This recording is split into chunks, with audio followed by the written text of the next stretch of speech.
हाय खुलुमबाय बयखौबो आंनि YouTube चेनेलाव बरायबाय आसा खालामो नोंथांमोना गासिबो मोजाङै दङ आरो बे समाव आंबो दासान्दि मोजाङानो दंथ'यो दा दिनैहाय आङो नोंथांमोननि गेजेराव मोनसे खौरां होनो थाखाय बे भिडिअखौ खालामबाय खौराङा बेनो जायफोर फरायसा बिथांमोना BEd डिग्री 6 सेमिस्टार फाइनेल आनजादखौ होगोन थ' नोंथांमोननि थाखाय मोजां खौरां होननांगोन एडमिट कार्ड ओंखारबाय थ' नोंथांमोना गावबा गावनि एडमिट कार्डखौहाय गुवाहाटी इउनिभार्सिटिनि वेबसाइटआव थांनानै डाउनलड खालामनानै लानो हासिगोन आरो नङाब्ला नोंथांमोना बे भिडिअनि डेसक्रिपसनाव थांनानै आं मोनसे लिंक होगोन बे लिंकआव नोंथांमोना डाउनलड खालामनानै लानो हागोन गावबा गाव एडमिट कार्डखौ बयबो डाउनलड खालामनानै लानो हादों आरो गासैबो फाइनेल आनजाद लिरगिरि फरायसाफोरखौहाय आंनि YouTube चेनेलनि जानानै आङो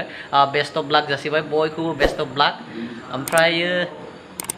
नोंथांमोना भिडिअखौ नायनानै मोजां मोनदोंबा लाइक कमेन्ट शेयार आरो चेनेलाव जुदि गोदानै फैदोंब्ला चेनेलखौ साबस्क्राइब खालामलां दिनैनि थाखाय बेखिनियानो जासिगोन जय बर' हारिनि जय बाय बाय।